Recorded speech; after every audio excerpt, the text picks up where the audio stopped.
날씨도 추운데 무슨 행사 있다고 해서 이렇게 오시느라고 고생 많으셨겠습니다. 절에 무슨 일이 많아가지고 늘 모임이 있습니다. 우리가 사는 세상은 극락세계도 천당도 아닙니다. 이 사바세계, 인도 말에서 온 말인데 사바세계. 사바사바해서 적당히 살아간다는 세상이 아니고 참고 견디면서 살아가야 하는 그런 세상이라는 뜻입니다. 참고 견디면서 살아가야 할 세상.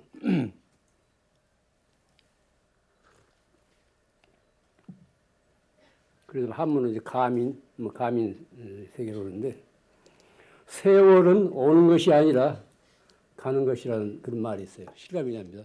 세월은 오는 것이 아니라 가는 것이래요.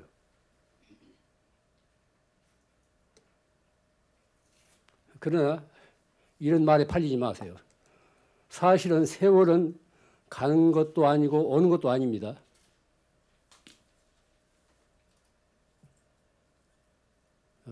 그 속에 세월 속에 있는 사람이 어떤 사물이 현상이 가고 오고 그렇습니다. 철학자들 표현을 얘기하면은 시간 자체는 존재예요. 그저 있는 겁니다. 이것이 흘러가는 것이 아닙니다. 그 시간 속에 사는 우리들 자신이 오고 가고 변해가는 겁니다. 무상하다는 것은, 더덥다는 것은 시간 자체가 세월이 더덥는 게 아닙니다. 그 세월 속에서 사는 우리들 자신이 예측할 수 없는 세상을 살기 때문에 늘 한결같지 않고 변하기 때문에 더덥다는 거죠. 우리들 한 생애 중에서 한 해가 이와 같이 빠져나갑니다. 해가 바뀌면은 어린 사람들은 한 살이 보태져요. 그러나 나이 든 사람들은 그 한 살이 줄어듭니다.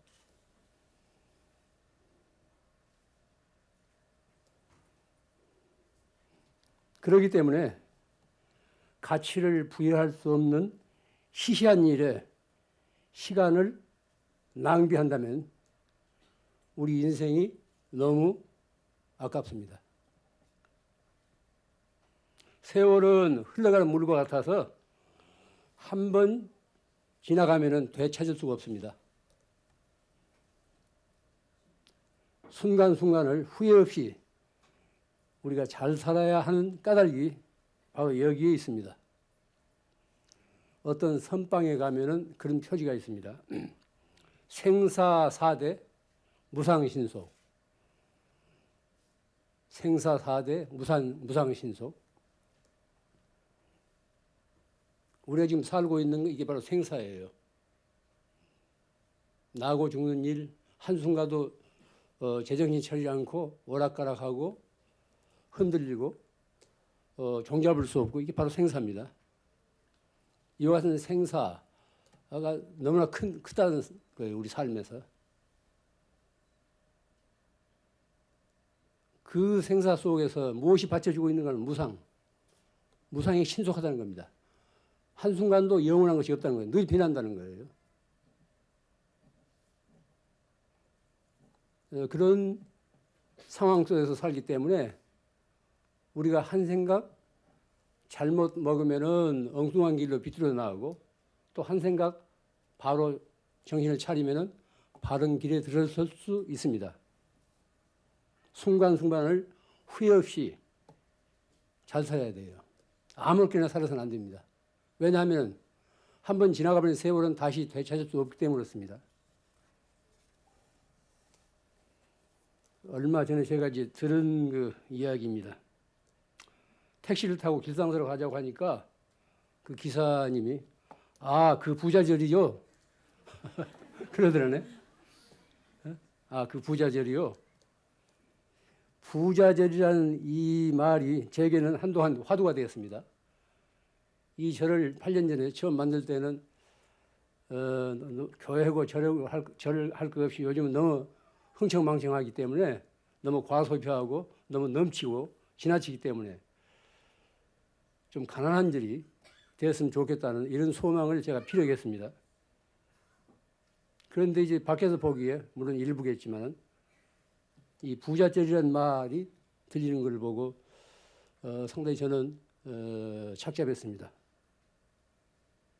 8년 전에 이 요정이든 대원각을 이제 절로 만들 때 신문 방송에서 얼마나 또 시끄럽게 떠들었습니까? 시가 몇억 원짜리, 몇십억짜리 땅이 몇천 평이고 이래가지고 그때 이 어떤 신문에서 이제 몇억이라는 이런 숫자가 나와가지고 이제 부자 절로서 그렇게 인상이 됐던가 봐요. 한동안 여기저기서 저한테 편지가 많이 왔어요. 그 내용이 뭐냐면 도와달라는 거예요. 마치 이 절이 내 개인 소유인 것처럼 여기저기서 도와달라고 편지가 와서 제가 아주 이 공경에 처한 적이 있었습니다. 그때 지금 빚이 5, 6억 집 고치느라고 5, 6억 되던 판이거든.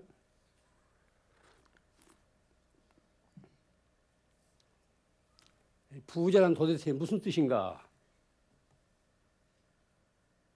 우리가 흔히 이제 다 부자 되고 싶어 하잖아요. 국어사전에 보면은 살림이 넉넉한 사람, 부자를 이제 정의하기를 살림이 넉넉한 사람, 재산이 많은 사람 이렇게 아주 간단 명료하게 나와요. 사전이라는 게 다 그런 건데 물론 우리가 이제 농사짓고 살던 농경사에서 이루어진 그런 속담입니다. 이 부자라는 항목의 속담집을 보면은 이런 게 나옵니다. 부자가 더 무섭다. 부자가 더 무섭다 이런 말 하거든. 흔히 요즘도 하고 있잖아요. 부자가 다 그런 사람이 일부 부자가 너무 더 인색하다는 거예요. 가난한 사람들보다도 많이 가지고 있으면서도 인색하다는 거예요. 부자는 망해도 3년 먹을 것이 있다. 부자는 망해도 3년 먹을 것이 있다. 그만치 축적된 것이 있기 때문에 요즘 말로 하자면 기업은 망해도 기업주는 멀쩡하다. 그런 소리예요. 또 이제 부자에게도 한이 있다. 부자라고 해서 아무 걱정 것이 없는 거 아니지 않습니까? 그 나름에 그렇게 부자가 되기까지 모두 한들이 많이 맺혔겠죠. 어떤 의미에서는 가난을 면하기 위해서 그냥 전심전력을 기울여서 이것저것 가리지 않고 그렇게 이제 긁어 모아가지고 부자가 될 수도 있었죠. 또 이런 속담도 있습니다. 부자가 하나면 새 동네가 망한다. 나 이 속담 보고 깜짝 놀랐어요. 부자가 하나면 동네 셋이 망한다는 거예요. 물론 이것은 이제 농경사에서 이루어진 속담입니다. 그러니까 여기서 옛날에 무슨 다른 것도 이제 대지주들 있지 않습니까? 지주도 이제 이 아주 우리 그런 조선조 말기 또 일제시대도 그런 나쁜 지주들이 있어가지고 얼마나 많이 수탈을 했습니까? 소작인들을. 소설에도 나오지만은 부자가 하나면 새 동네가 망한다. 그러면 그 인근에서 다 이제 수탈을 당했다는 거예요. 이런 부자에 대한 속담을 제가 찾아보면서 여러 가지로 생각이 오늘날 재벌과 옛날 부자는 어떤 상관관계가 있는가 이런 생각을 하게 됐습니다. 인간의 탐욕은 이게 끝이 없어요. 끝이 없습니다. 그래서 이제 그 경전에 보면 탐욕이 바로 생사윤회의 근본이라는 거예요. 탐욕이라는 지나친 욕심, 분에 넘치는 욕심이에요. 자기 그릇보다 더 많이 채우려고 하는 그런 욕구. 끝이 없는 겁니다. 얼마만큼은 만족할까? 만족할 줄을 몰라요. 이건 있는 사람뿐이 아닙니다. 오늘날 우리들은 무엇을 가지고도 만족할 줄을 몰라요. 그러면 우리가 가진 것만큼 행복한가?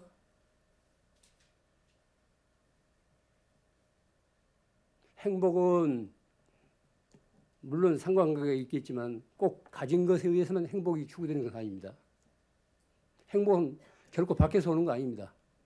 내 마음에서 향기처럼 우러난 거죠. 똑같은 여건 속에서 살면서도 어떤 사람은 행복하게 행복을 누리면서 살고 어떤 사람은 불만 속에서 사는 사람들이 얼마나 많습니까? 우리는 가진 것만큼 행복할 수가 없습니다.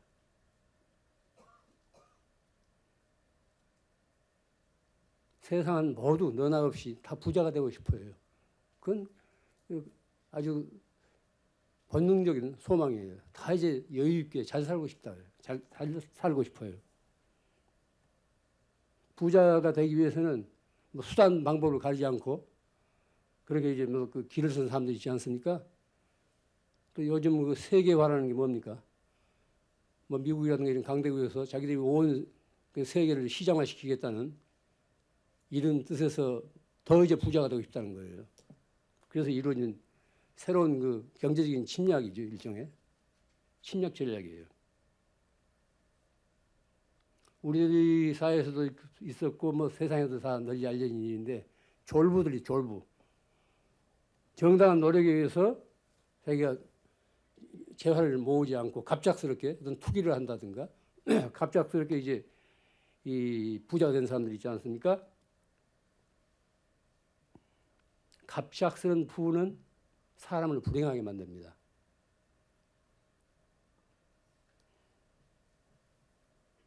그것은 자기 분수 바깥 것이기 때문이에요. 자기 그릇에 채울 만한 것을 지내야 되는데 자기 그릇은 컵밖에 안 되는데 큰 동이를 채우려고 하니까 넘치는 거죠. 갑작스런 부, 그것은 사람을 불행하게 만듭니다. 예를 들자면 뭐 로또 복권 이런 거 있죠. 여러분들도 가끔 이제 사서 뭐 허탕치고 했겠지만은 하루 아침에 몇십억짜리 복권이 당첨된 사람이 있다고 하면은 아무개네 다들 얼마나 부러워해요. 아이고 나도 가서 그때 좀 하나 살 걸.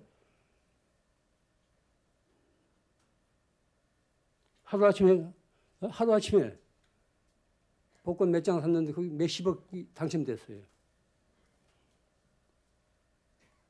그러나 그 당사자는 그날부터 불행합니다. 그건 뻔한 일이에요. 그 당사자는 그날부터 불행해진다고. 그것은 동서고금을 통해서 다 드러난 사실이에요. 그는 사회적 관계로부터 고립됩니다. 단절돼요. 또 지금까지 그가 살아온 의미를 잃게 됩니다. 갑자기 많은 돈이 생기니까 지금까지 착실하게 피땀 흘려서 차곡차곡 노력하면서 살아왔던 그런 어떤 삶의 질서의 교란이 생겨요. 삶의 의미를 잃게 돼요. 또 가까운 친구와 친척들로부터 멀어집니다. 자민들 온전히 자겠어요? 이 많은 돈을 어떻게 간수하고 어떻게 쓸까 하고 자민들 제대로 못 잘 거예요.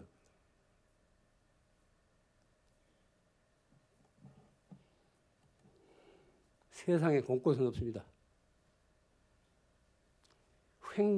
횡재를 만나면 반드시 횡액을 당하게 돼요. 이 인과관계예요. 횡재.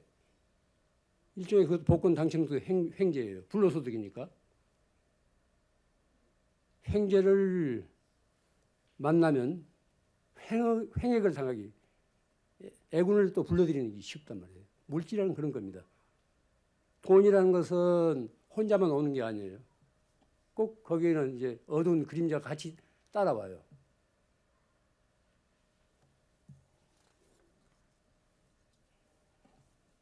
오래전에 이것도 제가 들은 이야기예요. 어떤 스님이 기도를 해가지고 복권이 당첨됐다네. 그러니까 내가 든 지 한 20년 전에 그때도 복권이 있었든지 뭐 전라북도 어떤 절이에요. 복권이 당첨되니까 갑자기 이제 착실하게 뭐 기도도 하고 이런 스님이 당첨되니까 이거 어쩔 줄 몰라가지고 거기서 이제 한 뭉치 떼서 자기 은사 스님 차를 하나 사드렸어요. 그리고 자기도 이제 차를 하나 사고. 그때부터 생각이 달라진 거예요. 돈이 갑자기 생기니까. 그래서 가지고 그 아래 뭐 저 아래 동네 어떤 처녀하고 눈이 맞아가지고 뭐 결혼까지 했다네. 그 후로 또 들은 이야기가 어디서 택시 기사하고 있대요. 택시 기사.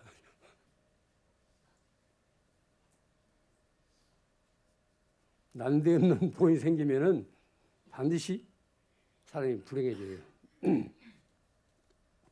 가난은 결코 미덕이 아닙니다. 우리가 맑은 가난을 내세운 것은 지나친 그 탐욕, 자기 분수를 지키는 것, 지나친 낭비, 흥청망청에서 벗어나서 맑고 조촐한 가질 만큼만 갖자는 뜻에서 이제 맑은 가난을, 청비를 얘기하는 것이지 가난 자체는 결코 미덕이 아닙니다. 우리 잘 살아야 돼요. 할 수만 있다면 다 같이 부자로 살아야 됩니다. 근데 세상은 가진 사람보다도 안 가진 사람, 못 가진 사람이 훨씬 많아요. 또 구조적으로 가진 사람들 때문에 같이 가져야 될 사람들이 자기 몫을 또 빼앗기는 그런 경우도 많습니다.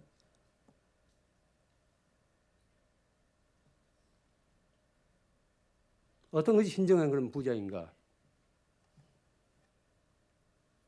가진 것이 많건 적건 덕을 닦으면서 사는 사람입니다. 덕이란 뭡니까? 이웃에 대한 배려예요. 이웃과 나누어 가지는 겁니다. 우리에게 주어진 재화는 원천적으로 내 것이 아닙니다. 내가 이 세상에 나올 때 가지고 나온 것이 가지고 나오지 않았습니다. 또 삶을 살다 하지 갈 때 내가 가지고 갈 수도 없습니다.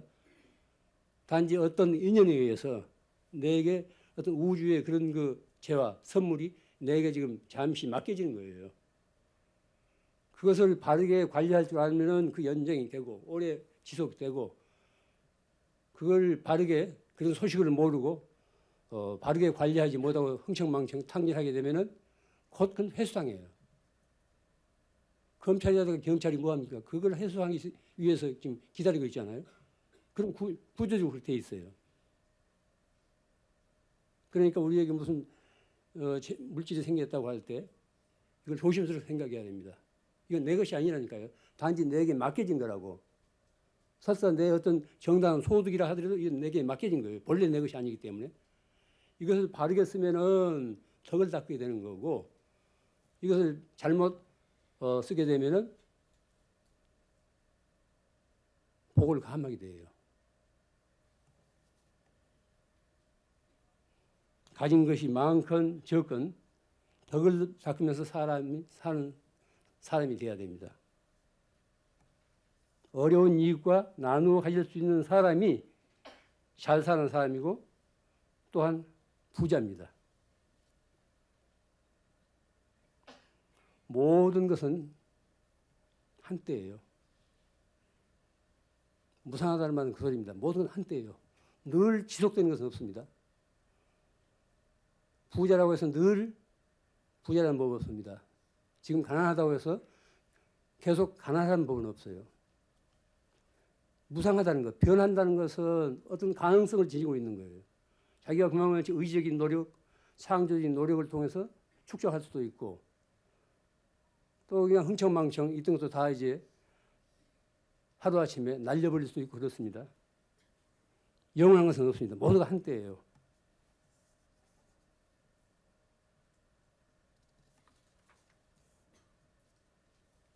우리가 살 만큼 살다가 이 세상을 떠나게 되면 무엇이 남습니까? 한번 생각해 보세요. 남의 일이 아닙니다. 각자 우리 일이에요. 우리가 살 만큼 살다가 언젠가 이제 다 이제 명이 다 하면 이제 호출 당하잖아요. 그때 무엇이 남아요?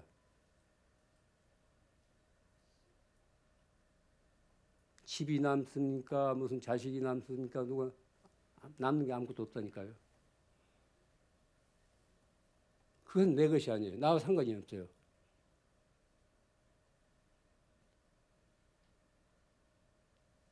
홀로 있는 자기 자신, 내게 무엇이 남는가? 그 많은 것, 지식이 됐건 또 무슨 재산이 됐건 또 뭐 그 밖에 다른 뭐 재화가 됐건 간에 아무것도 가져가지 못합니다. 그럼 무엇을 가져가는가? 평소에 지은 업, 이 업이라는 건 나쁜 업만이 아닙니다. 좋은 업도 되고 악업도 되고 그래요. 평소에 지은 업만 그림자처럼 따라가요. 우리가 사는 살다가 이 세상을 떠나갈 때 아무것도 가져가지 못합니다. 이 몸도 버리고 가잖아요. 그럼 무엇이 따라가는가? 내가 평소 하루하루 살면서 닦은 그 업, 그게 선업이 됐건 불선업이 됐건 업만 이 그림자처럼 따라가요. 그래서 인도 사람들 표현에 의하면 이 다음 생에 바로 그것이 이제 이 다음 생을 이룬다는 거예요. 뭐든지 갑작스럽게 되는 게 아닙니다. 그렇게 차곡차곡 쌓여서 되는 거예요. 가령 어린애들이 뭐 3살짜리가 4살짜리가 이제 뭐 작곡을 하고 뭐 연주를 하고 한다는 것은 갑자기 그렇게 되는 게 아닙니다. 전생에 쌓은 그런 역량이 어떤 계기에 그렇게 싹이 트는 거예요. 비근한 예로서 이제 여기 스님들이 몇 분 계시는데 우리들도 그래요. 이 금생에 처음 이 머리 깎고 절에 들어온 사람들은 여기 정착이 안 됩니다. 한 20, 30년 있으면 다 이제 택시 운전사가 되고 뭐 다 나가버려요. 몇 생 이 길에서 이제 닦인 사람들은 죽어도 떠나지 않는다니까요. 업이 그런 거예요, 업이. 중 모집한다는 광고 보신 분 있습니까? 부처님 당시부터 중 모집한다는 광고 없어요. 신학대학에서는 신학생들을 모집합니다. 그래서 이제 사제도 만들고 목사도 만들고 그래요. 동대에서는 이 승려를 만드는 데가 아닙니다. 그 종단에서는 일반 교육기관이에요. 누가 오라고 하지도 않는데 제 발로 때가 되면 걸어서 온다니까. 한 생각 내가지고. 그것도 한 생각 일으키게 되면 누가 기다리는 것도 아닌데 1시가 바빠요. 1시가 바쁘다고. 그게 무슨 소식이에요? 다 전생에 익힌 소식입니다. 그건 수행자만이 아닙니다. 모든 사람이 다 그래요. 익히기 탓이라니까요. 그러니까 우리가 하루하루 어떤 마음을 가지고 어떤 행위를 하느냐, 어떤 말을 하느냐, 어떤 마음을 가지고 있느냐 하는 것은 곧 이 다음의 나를 형성한다니까요. 누가 그렇게 만들어주는 것이 아닙니다. 내 스스로가 순간순간 살면서 이 다음의 나를 그렇게 만들고 있어요.